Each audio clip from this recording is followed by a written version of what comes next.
Assalamualaikum warahmatullahi wabarakatuh. Waalaikumsalam warahmatullahi wabarakatuh. Alhamdulillah wa syukurillah wa ala nikmatillah la haula wa la quwata illa billah. Allahumma sholli ala sayyidina Muhammad wa ala ali sayyidina Muhammad walhamdulillahi rabbil alamin. Amma ba'du. Para salikin rahimakumullah, semoga kita senantiasa diberi kenikmatan, keberkahan, rahmat dari Allah Subhanahu wa ta'ala. Dengan membaca sholawat, semoga kita pada yaumil akhir mendapatkan syafaatul uzma dari Rasulullah, kekasih Allah, junjungan kita, Nabi besar, Nabi Muhammad Rasulullah Sallallahu Alaihi Wasallam. Para salikin, sahabat-sahabat saya, ibu-ibu saya, kaum profesional, intelektual yang saya hormati, mari kita memulai dengan membaca suratul Fatihah sebagai wujud dari tawasul kita. Semoga pengajian kita ini mendapatkan ridho ma'unah dari Allah Ta'ala. Ala hadhiniyah wa kulli niyatin sholihah wa ila hadiratil Mustafa sallallahu alaihi wasallam wa ashabi wa aswaji wa dhurati wa halil baiti wa kullahu farsyid. Mu'assis Nahdlatul Ulama Muhammad Yahya Umar Sawan wa khususan mu'alif hadzal kitab Kimya Usyadah Hujjatul Islam Imam Ghazali. Salamul Fatihah. A'udzubillahi minasyaitonir rajim. Bismillahirrahmanirrahim. Alhamdulillahirabbil alamin arrahmanir rahim maliki yaumiddin. Iyyaka na'budu wa iyyaka nasta'in ihdinas siratal mustaqim siratal ladzina an'amta 'alaihim ghairil maghdubi 'alaihim waladdallin. Amin. Para salikin rahimakumullah, hari Selasa yang lalu kita menjelaskan posisi akal itu di mana. Disebutkan al-aqlu khadimul qalbi, bahwa akal itu adalah khadim, pelayannya qalbun, hati. Karena qalbun inilah yang sesungguhnya menjadi rajanya. Sedangkan akal di dalam struktur Madinah, struktur negara, struktur pemerintahan, dia adalah sebagai Perdana Menteri. Pertanyaannya para salikin, mengapa kolbun itu menjadi raja dan akalnya itu yang menjadi pelayan? Karena al-qalbu makhlukun linadri jamalil hadrati ilahiyah. Karena kolbun inilah nanti yang akan bisa melihat, yang bisa merasakan makna hakikat zat Allah Subhanahu wa ta'ala dan zat di yaumil akhir. Ya. Jadi ini yang bisa merasakan di situ, bukan badan kita. Badan kita nikmatnya kalau makan sate, makan nasi rendang, ya sambal tumpang Kediri, ya kemudian kalau di Purwokerto misalkan tempe Purwokerto, ya misalkan keripik tempe, bukan itu badan. Tapi nanti linadzi jamil hadir ilahiyah adalah kolbun kita, dan kolbun inilah penentunya yang bisa merasakan makna Allah, makna akhirat, makna surga, makna yang sesungguhnya kenikmatan yang tiada tara itu ya kolbunnya itu, dan itu sebagai kunci.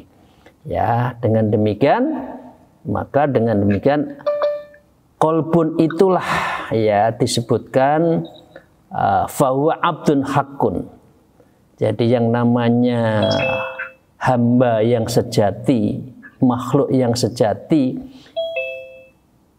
hanya mereka yang bisa hadratul ilahiyah, yang bisa memandang zat Allah yang sesungguhnya. Dan inilah esensi dari ditutup pada hari Selasa yang lalu. Inilah makna dari wa ma khalaqtul jinna wal insa illa liya'budun. Wa ma khalaqtul jinna, dan aku tidak ciptakan jin, wal insa, dan manusia seperti kita, ya, illa, maka tidak ada satupun kecuali illa liya'budun, yaitu untuk menyembah, beribadah kepadaku. Nah, sekarang pertanyaannya para salikin, saya lanjutkan. A'udzubillahi minasyaitonir rajim. Maknahu anna khalaqnal qalba wa a'tainahul mulka wal askara wa ja'alna nafsa markabatan hatta yusafiru alaihi min alamit turabi ila a'la illiyin fa idza arada ay yu'addiya haqqa hadhihi ni'mah jasa mislas sultani fi syatril mamlakati wa ja'alal hadrati ilahiyah kiblatahu wa maqsidahu wajal akhirata wa tonahu wa qararahu wa nafsu markabahu wa dunya mangzilahu. Dari Pak Salikin rahimahullah, ini penjelasan secara langsung dari Imam Ghazali. Moga-moga kita mengaji ini mendapatkan wa nafa'anallahu bima bi ulumiha fid dharain. Apa makna wa ma khalaqtul jinna wal insa illa liya'budun itu? Maknahu, maka sesungguhnya artinya anna khalaqnal qalba wa a'tainahu mulka wal askara. Jadi intinya itu menurut Imam Ghazali, tafsirnya menurut Imam Ghazali, anna sesungguhnya ingsun Allah, ya, khalaqnal qalba, menciptakan kolbun. Di sini adalah khalaqtal insa, kira-kira gitu. Insa dalam arti sesungguhnya itu adalah kolbun. Tadi kan sebutkan kan, esensi manusia yang hakul abdun hakun itu adalah mereka yang mempunyai hati. Jadi yang namanya insa ini kalau punya hati. Jadi kalau panjenengan kita semua tidak punya hati, ya, suka menyakiti orang, suka mencela orang, suka menfitnah orang, suka melakukan ghibah kepada orang, suka mencelakakan orang, itu laisal insa. Itu bukan manusia. Karena itu adalah dia laisal kolbun. Karena orang itu tidak punya kolbun, padahal kolbun inilah esensi dari manusia. Dan manusia yang makhluk yang hak, yang paling benar itu apabila punya kolbun. Nah, dengan demikian wa a'tainahul mulka wa al askar. Kolbun inilah, hati inilah, a'tainahu, aku berikan kepada kolbun itu al mulka, sebuah kerajaan, wal askaro, dan bala tentaranya. Jadi Bapak Ibu sekalian, beberapa pertemuan yang lalu kita sampaikan kan bahwa diri kolbun itu punya askaroin. Ada dua askar. Askar zahir, askar batin. Askar zahir apabila manusia itu, kolbun itu yang markabannya itu, markabatunnya itu jiwa kita itu, apabila dia itu memiliki rasa ghadab, rasa syahwat, rasa nafsu. Nah, dalam konteks ilmu tasawuf, ghadab dan nafsu syahwat ini harus under kontrol kolbun. Jadi kolbun ini yang mengendalikan ghadabnya. Ya, manusia punya kecewa, biasa, namanya manusia. Tapi kecewanya seharusnya kecewa yang positif. Sehari kok tidak membaca Quran, rasanya nyesel. Nah, kok lupa tidak sholat malam, rasanya nyesel, gitu. Ya.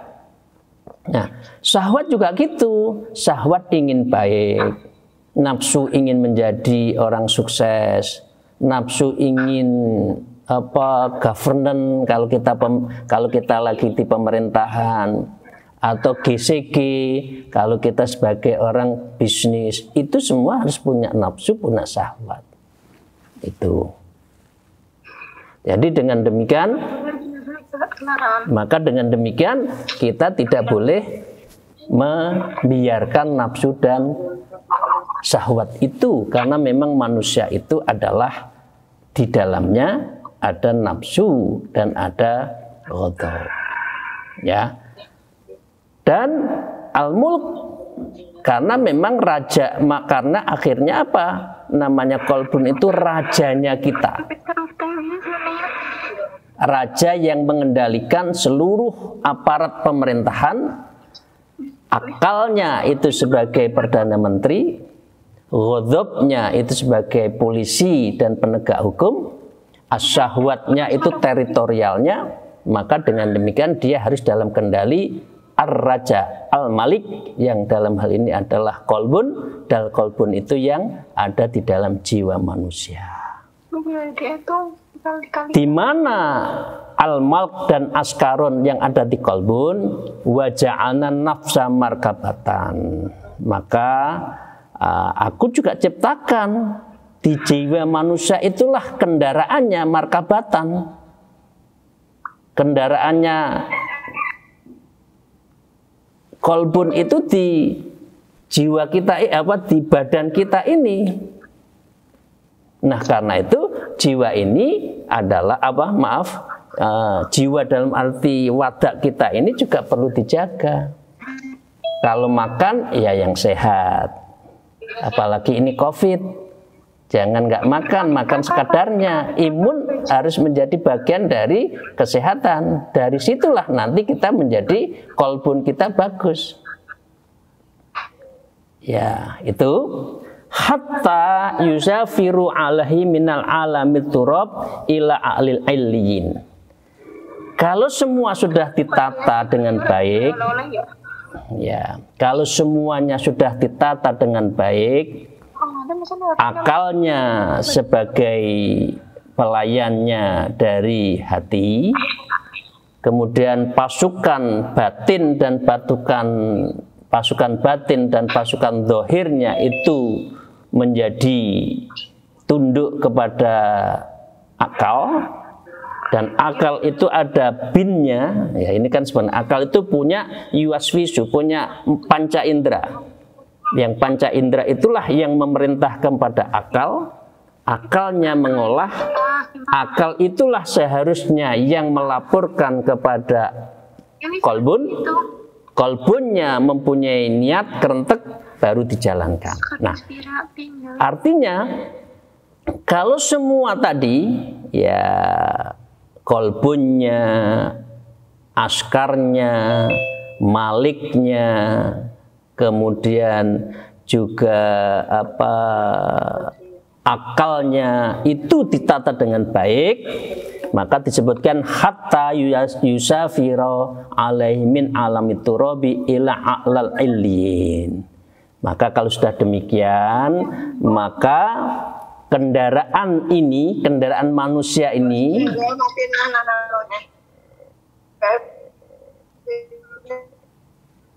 kendaraan manusia ini, ya, ini mohon Bapak Ibu sekalian yang di mute dulu ya, Bapak Ibu sekalian ya. Oke. Ya. Kalau sudah tertata markabatun, maka ini yusafir. Mari ayo kita jalan menjadi musafir. Ya, alaihi, kepada penataan sang malik oleh kolbun yang diberikan oleh askar tadi. Askarin, dua askar itu apa? Min alamit turab illa a'la illin. Dari alam kita sebagai orang yang dari lempung, dari tanah, orang yang ciptakan dari min sulbi wataroib itu, dari keluar dari tulang sumsum laki, ya, yang hina dina itu, ya, ila a'la ilyin, sampai kita masuk di dalam a'la ilyin, surga ilyun. Surga ilyun ini salah satu nama surga. Jadi dengan demikian posisi seperti ini para salikin rahimakumullah, maka ini bagian yang harus kita persiapkan, karena kita itu musafir di dunia, itu musafir. Dunia itu bukan tujuan. Karena ini kita musafir min alami turab, dari kita bukan siapa-siapa, dari kita yang sangat hina dina itu, yang bakalnya aja dari sesuatu yang maaf menjijikan. Asalnya saja dari tanah liat yang lempung itu, yang diinjek-injek itu. Ya. Terus apa yang dibanggakan manusia? Kecuali ya musafir ila a'la ilyin, kecuali kita menuju menjadi musafir kepada surga ilyun. Nah, ini penting kita sampaikan untuk mendudukkan bahwa manusia itu musafir. Manusia itu bukan menetap. Dunia ini adalah hotel. Dunia ini adalah terminal. Yo kalau naik hotel, naik terminal ya jangan suwe-suwe. Jangan seakan-akan akan menetap tinggal di situ semua terus-terusnya, mboten. Kita itu nanti di yaumil akhir, gitu loh. Yang akan kita carikan, yang akan kita tuju. Nah, ini dengan demikian. Nah, pertanyaannya, apakah orang beribadah? Ya, apakah orang beribadah tujuannya surga itu boleh enggak? Boleh. Itu bagian dari syahwat, motivasi seseorang untuk menuju surga, itu boleh. Ya, wadahilna jannata ma'al abrar, wadahilna jannata ma'al Quran, misalkan membaca Quran biar nanti masuk surga bersama Quran, boleh. Karena apa? Memang pada dasarnya itu manusia punya syahwat. Ya, kalau sudah punya syahwat, biasanya ukuran surga itu seakan-akan diibaratkan keindahan kenikmatan di dunia. Nah, ini jadi pendeknya gini loh, apakah nanti di surga itu lebih enak dari sate Tulungagung misalkan? Wah, enggak ada baik-baik, enggak ada apa ya, itu enggak ada sesuatu bandingannya. Apakah seenak nasi pecel, ya, atau nasi jamblang misalkan, atau nasi padang, ya, atau nasi manapun, ya, misalkan kalau makan ukuran makanan. Nah, itu kan motivasi seperti kita, ya, kalau kita pulang kampung kan yang kita cari kelangenan kan, oh enak ya itu. Nah itu boleh. Jadi kita nanti ke yaumil akhir nanti masuk surga. Tapi itu kelasnya adalah kelas ingin surga tapi syahwat. Dalam konteks apa? Hakul Adam awam. Jadi haknya Adam awam itu adalah surga. Itu orang umum. Ya, yang membandingkan nanti, oh nanti di akhirat itu, di surga itu kenikmatannya akan berlebih-lebih dari kenikmatan yang ada di dunia. Nah, karena itu orang membandingkan, oh nanti di surga itu, ya ini kan dulu waktu kita kecil kan, apa kasurnya kasur babut, ya gitu kan, ada puji-pujiannya, ya kan, kasur babut empuk, ya, kemudian apa minumnya susu, ya, bidadarinya banyak, bidadarinya kalau nelen minum itu berjalan kelihatan. Pokoknya mengibaratkan orang cantik di Indonesia, di dunia itu seakan-akan nanti seperti itu di yaumil akhirat. Itu adalah syahwatnya orang di dunia dalam konteks kenikmatan. Padahal di surga itu adalah mala ainun ra'at. Apa yang pernah engkau ketahui di dunia, ya itu nggak ada nanti di akhirat. Itu melebihi dari yang kamu lihat. Oh, apa pemandangan yang indah di Derawan itu? Wah, itu nggak ada apa-apanya. Oh, yang Anda udhunun, yang Anda dengarkan lagu-lagu ya ainun yang dilihat di dunia ini, wah itu nggak ada berapanya.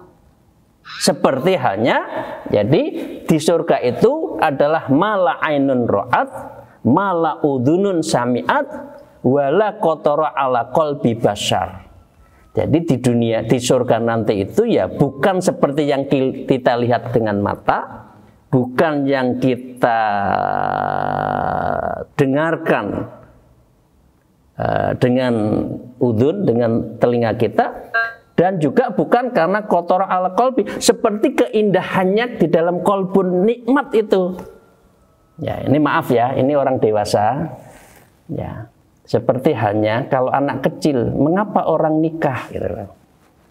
Ya, mengapa orang itu saya ada ya karena hubungan suami istri. Nikmatnya gimana suami istri misalnya, kan itu nggak bisa ini kan kotoro ala kolbin basar, jadi seperti yang ada di hatinya itu saja sudah nggak bisa diekspresikan. Keindahan, maaf ini sudah dewasa semua, keindahan hubungan suami istri itu kan nggak bisa diekspresikan. Pokoknya nikmat gitu aja. Nah di surga tidak seperti itu. Di surga itu melebihi dari seperti itu. Wala kotoro ala kolbin basar, seindah kenikmatan yang tidak diucapkan di dunia pun itu jauh apa yang ada di akhirat, dan itu tidak ada. Karena itu di dunia itu kenikmatannya adalah muhtaqoroh, kecil, nggak ono sebayanya lah, nggak bisa dibandingkan kenikmatan di dunia dan akhirat. Nah inilah min alamit turab ila alil ilin, dan itulah yang kita tuju dalam konteks syahwat, motivasi untuk beribadah surga. Tapi bagi orang yang khos, ya para wali, ya dia yang tidak tahu dunia, tidak mau uang, tidak tahu tentang apa kenikmatan dunia itu, maka yang penting kalau sudah bagi orang khos itu adalah linadri jamalil hadr iliyah.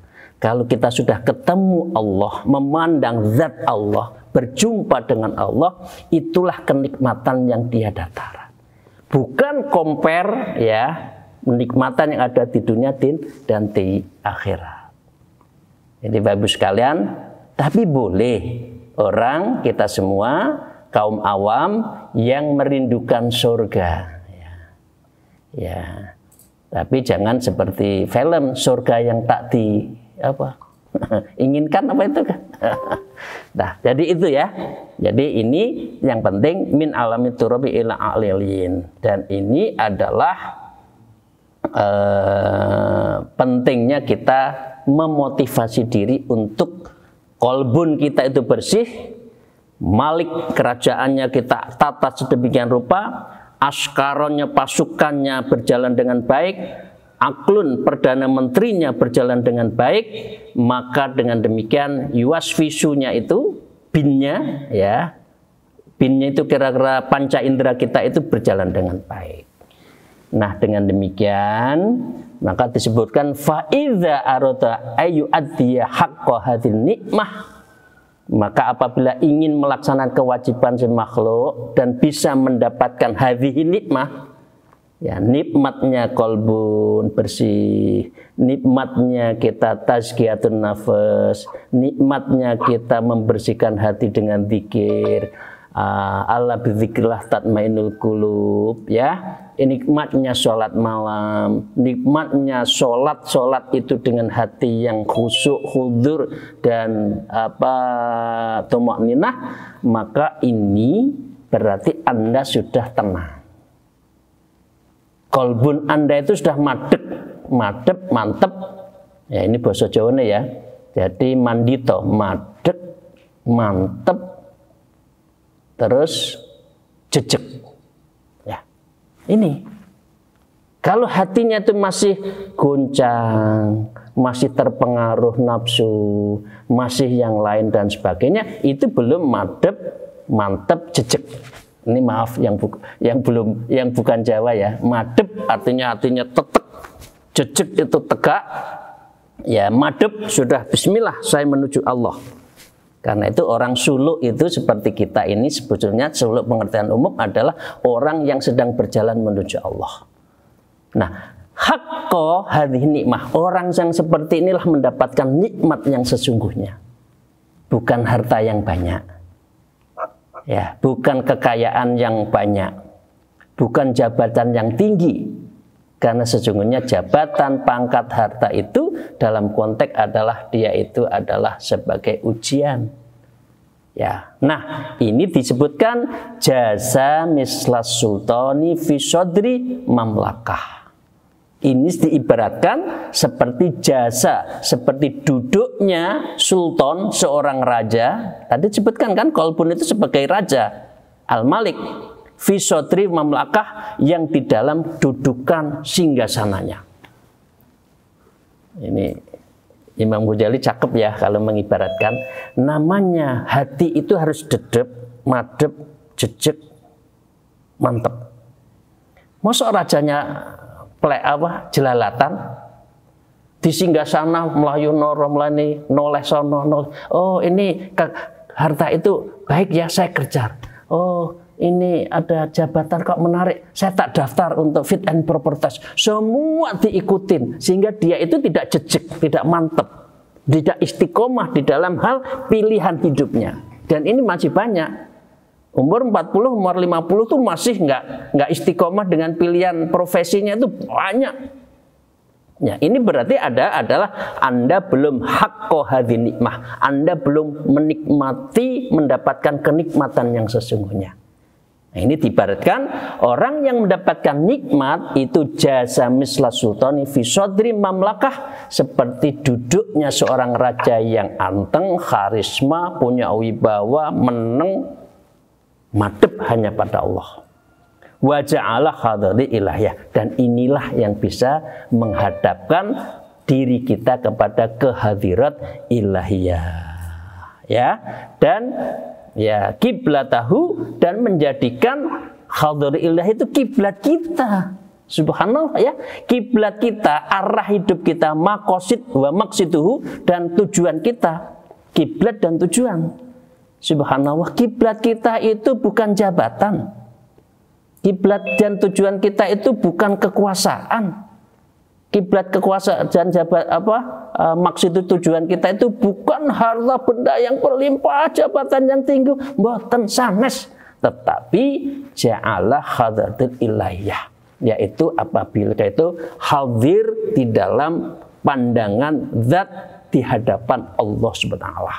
Karena itu di dalam ilmu tasawuf orang suluk itu tujuannya adalah wusul ilallah.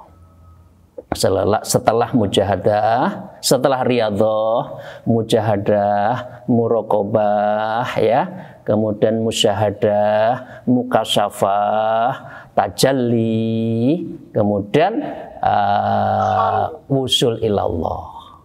Itu step by stepnya. Ya, Bapak Ibu sekalian, dengan demikian wa ja'ala akhiratu wa tonahu wa qararahu, dan menjadikan akhirat itu adalah kampung halamannya dan kediaman qararahu dan tempat tinggal kita. Tempat kita itu enggak di dunia itu sebentar. Kita kan tadi musafir, gitu loh. Wa nafsu markabatan, karena itu jiwa kita itu sebagai markabah, sebagai tunggangan. Wa dunya mangzilahu, dan dunia ini adalah mangzilahu, tempat persinggahan, tempat ampiran. Dunia ini hanya sebagai terminal, hotel, bukan rumah kita. Ya, dengan demikian orang kok asik ya di terminal ya. Orang kok asik di hotel ya, bahkan bukan itu tujuannya. Nah ini berarti orang itu terlena, seakan-akan watonahunya itu negara akhirnya itu dunia, bukan. Negara akhirnya adalah akhirat. Wa qararuhu, dan kediaman yang sejati yang khalidina fiha abada itu nanti di yaumil akhir. Para salikin rahmatullah, Demikian yang saya sampaikan di forum yang mulia ini. Moga sampaikan menjadi iktibar, menjadi bagian dari niat kita, fatahat fil qalbi, jadi kemauan yang besar di dalam hati kita untuk betul-betul mempersiapkan diri menjadikan orang yang betul-betul menciptakan menghadap pada Allah. Kita mempersiapkan amalan-amalan yang kita akan bekal. Namanya musafir itu butuh bekal. Ya, namanya orang bepergian itu nggawa sangu. Terus sangune nopo nanti teng akhirat niku? Namo sangune fitnah-fitnah yang kita sebarkan itu? Apa sangune itu maksiat-maksiat yang kita lakukan itu? Kan betul. Salah satunya adalah di dalam di sini Imam Ghazali menyebutkan yang namanya menjadikan hadirat ilahiyah itu apabila adalah di dalam dirinya itu muraqabah yang zikirnya itu Allah. Jadi Imam Ghazali itu di dalam buku ini disebutkan untuk bisa hatinya tenang itu sebutlah nama Allah. Ya ayyuhalladzina amanu dzkurullaha dzikron katsira fasabbihhu bukratan wa asila. Demikian, terima kasih. Mohon maaf atas segala kekurangan. Moga-moga bisa masih diberi kesempatan untuk silaturahim kembali pada Selasa dan terus Selasa yang akan datang. Alhamdulillah, wallahul muwafiq ila aqwamit thariq. Wassalamualaikum warahmatullahi wabarakatuh. Waalaikumsalam.